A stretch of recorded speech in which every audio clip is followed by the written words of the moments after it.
ग्रामीण भागामध्ये, खेड्यागावामध्ये शेतमजूर, शेतामध्ये काम करणारे, त्यांच्याकडे एकही गुंठा जमीन नाही आणि शेतकऱ्याच्या जर शेतामध्ये काम करायला गेलं, काम भेटलं तरच हातावर आणतात आणि पानावर खातात. अशा परिस्थितीमध्ये गरीब लोक जीवन जगतात आणि नैसर्गिक पाण्यानं या जमिनीमध्ये पहिल्या भाज्या उगवायच्या आणि त्या भाज्यावर गरीब लोक दिवस काढायचे, ते भाज्या खायच्या. आता तणनाशक फेकायलेत,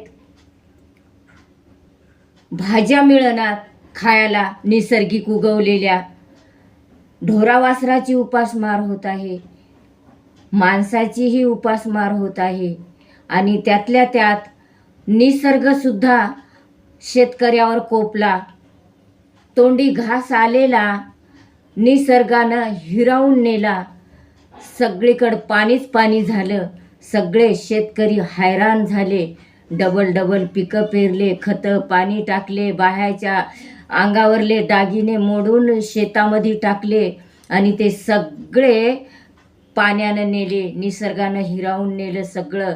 आणि शेतकरीही हैराण आणि शेतमजूर बी हैराण. आणि शेतमजूर कुठं कान्याकोपऱ्याला जर कोणाचं शेत असेल, समजा सोयाबीन काढायचं, तर ते यंत्रानं कामं करायलेत. शेतकरी सगळे यंत्रानं कामं करायलेत, तर मग गरिबानं काय काम करायचं? गरिबाच्या हाताला काम असलं तर पैसा हाय, पैसा हाय तर खायला हाय. मग आता गरिबानं काय करायचं?